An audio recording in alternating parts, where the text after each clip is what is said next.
A Vila Flávia ela faz parte de um conjunto de loteamentos que surge na década de 50. A gente tem registros na década de 50 desse loteamento, já no final desses anos, né? E ao mesmo tempo a ocupação urbana dele só vai se intensificar ao longo dos anos 70, né? E parte dele, principalmente a parte próxima às margens do córrego Cangueiras, era uma parte reservada para o poder público. Isso a gente consegue ver em alguns dos mapas, em algumas das cartografias históricas aí desse loteamento da Vila Flávia. Mas esse território ele acabou de algumas formas sendo loteado e vendido por terceiros, né, e ocupado pela população ao longo dessas 2 décadas. Eu acho que é importante também a gente frisar que tem alguns lugares que são chave para essa Vila Flávia se constituir, né? Um deles é um condomínio, né, um residencial que tem alguns prédios que foi construído no final dos anos 90, né, que segundo o Rubens, que é um dos nossos entrevistados aqui no projeto de memórias da Vila Flávia, foi um grande indutor do preenchimento mesmo, do surgimento da favela da Vila Flávia como tal, densa, com muita população até nas margens do córrego Cangueiras a partir dos anos 90, né? Com os moradores que vieram trabalhar na construção desse residencial. Aqui essa igreja, ela foi palco de mobilizações do movimento de saúde da Zona Leste no final dos anos 70, movimento esse que pautou um plano de construção de postos de saúde, de hospital, por todo o território aqui de São Mateus, mas também de Sapopemba, e outros agrupamentos desse movimento atuaram lá em São Miguel, em Itaim Paulista, enfim. E aqui em São Mateus, nessa área, teve um movimento muito forte. Então a gente vê que para a constituição da favela da Vila Flávia no território onde ela está, né, a gente teve toda uma história, todo um arranjo entre proprietários, movimentos sociais, empreendimentos imobiliários que induziram a ocupação desse território, que hoje é pensado, né, pela população e principalmente pela juventude como um grande corredor cultural, né? E essa é uma forma de o bairro se colocar visível para a cidade e ao mesmo tempo atrair apoiadores, atrair e reivindicar do poder público melhorias para o território, para que o bairro possa se tornar um território para a vida digna dos seus moradores. Primeiro eu morei aqui na Ângelo de Cândia, em frente ao Hospital São Mateus, que não tinha nada, era um campo de futebol. Era um campo de futebol só depois que formou o hospital. Até eu mesmo, quando era caminhoneiro, eu ajudei a fazer, né? Era de terra, quando eu cheguei aqui. Que foi em 1991. Mudou muito, porque aqui não tinha quase nada, né? Ali mesmo, onde o Negutinho mora, não tinha nada, era só um lugar aberto. Nós fazíamos, tipo assim, um mutirão, entendeu? Era uma turma de rapaz naquela época, né? Eles me ajudavam, eu ajudava eles também. Quando precisavam de uma construção, ia todo mundo lá e fazia. Que aqui a minha casa foi feita em mutirão, em bastante colega, viu? Tudo colega. Que a pessoa que construía uma casa, ele chegava aqui em mim e falava assim para mim: eu quero uma viagem de areia, uma de pedra. Aí eu ia lá buscar. Eu comprava lá e vendia para ele, para as pessoas que estavam construindo, né? Eu gostava muito na Igreja Católica, que ali se encontrava todo mundo, então a gente ia lá quando era moço, né? E aqui também existia sempre parque, lá perto de São Mateus, lá. Né? Aí a gente ia lá. Essa igreja católica aqui, na Vitória Zalim, lá em cima. O parque era onde é a estação do monotrilho lá. Era ali, São Mateus, vinha tudo e cruzava ali, entendeu? Então no meio tinha um cercado e é onde o parque se instalava. Quando minha mãe comprou aqui, era a chácara desmembrada. Foi um dos primeiros moradores, minha mãe. Aí era do seu Odaí, essa chácara. Daí a mãe comprou dele um pedaço de lote, né? Até que é bem grande aqui a área. Só que daí quando foram correr atrás dos documentos da chácara que tinha comprado, né? Foi desmembrada, o dono da chácara tinha perdido para a prefeitura por causa dos impostos. Então não saiu a documentação. Aí ficou aqui mesmo, pela prefeitura, mas sem o documento. Hoje em dia nós temos um documento de posse, né? De uso capião. Estava desmembrando, dizem, né?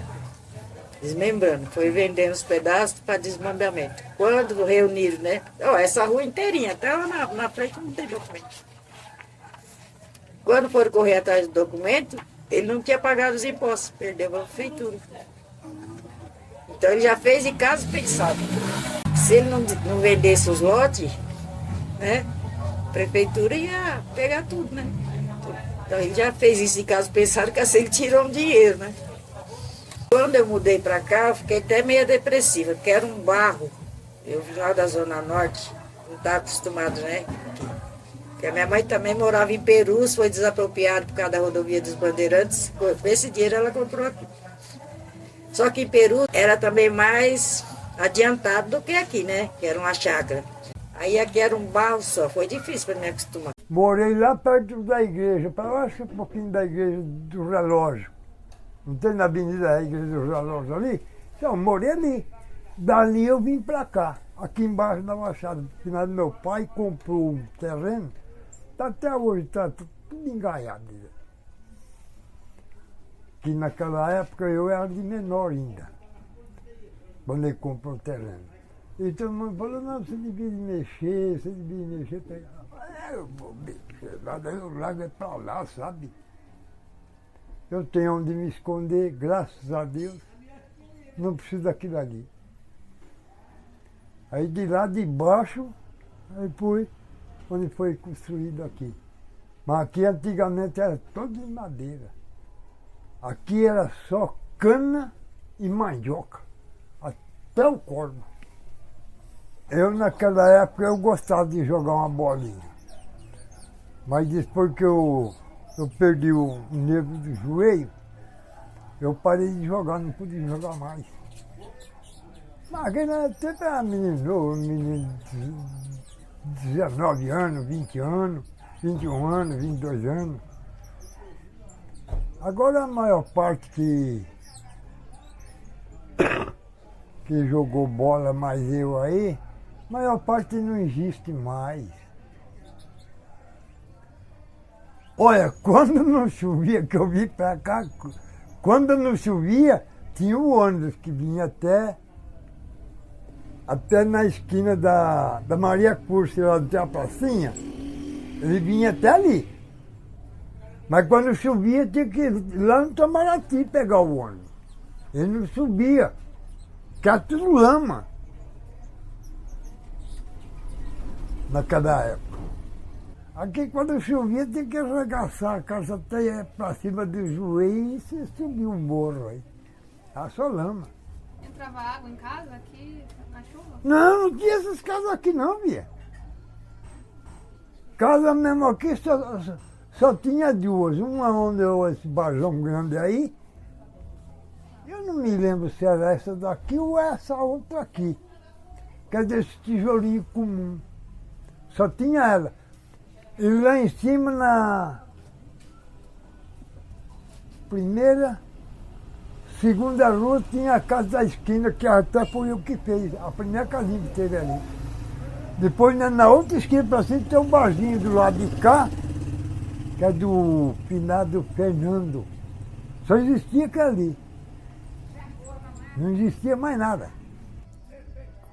Olha, a mudança no bairro aqui foi muito mais discreto do que era antigamente.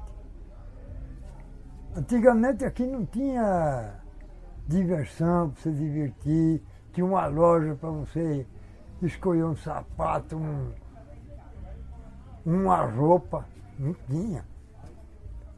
Agora, hoje você não sai da porta para fora, já estão vendendo roupa, vendendo sapato, vendendo isso, vendendo aquilo. Antigamente era mais difícil. Antigamente, que nem eu estava te falando, que tinha loja Três Irmãos, você comprava ali na loja, você tinha que ir em Santo André para você poder pagar a prestação. Bom, a única coisa que eu sei que antigamente o que hoje você vê ali em cima na igreja, o campo de futebol, que o campo de futebol não era aí, antigamente ele não era aí, ele era lá onde está o Hospital São Mateus. O campo de futebol. A igreja era de madeira, aquela creche que tem em frente ali também era tudo de madeira.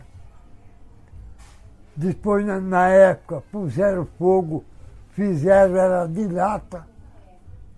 Aí depois, como não deu certo, que acho que esquentava demais com o sol, então foi onde que fizeram, de tijolo. O que eu me lembro é isso aí. A igreja ali tinha a capelinha e tinha 2 cômodos atrás dela. E tem até hoje os 2 cômodos lá do mesmo jeito, que é onde era o vestuário dos padres. Depois que fizeram, então modificaram, fizeram de tijolo. Ali onde está o Pedrosa, na esquina para diante, era 49, a delegacia. Tinha que subir uma escada dessa altura assim, para você subir lá dentro da igreja, na cadeia. Agora, hoje em dia, modificou tudo. O São Mateus em Movimento, desde a sua criação, ele vem trabalhando um pouco com as oficinas culturais, que já é do que a gente faz com maior expertise que a gente tem, né? Então, oficina de capoeira, musicalização, flauta, violão, bateria, percussão, guitarra, baixo, entre outras coisas mais, capoeira, artesanato, grafite, entre outras oficinas que a gente consegue estar trazendo dentro do nosso espaço. Além disso tudo, a gente trabalha com a educação, que é o cursinho popular e o reforço escolar, e também a transformação territorial, que é cuidar de todo o nosso meio ambiente para que as pessoas da comunidade tenham uma melhor qualidade de vida. O que mudou é que as pessoas se preocupam mais com elas, com o bem-estar delas, do que com o bem-estar de todos da comunidade. Então, o nosso foco, o nosso trampo é justamente esse, é reconectar as pessoas, fazer uma vivência da hora, cuidar do nosso meio ambiente, do nosso social, para que isso tudo mude, né?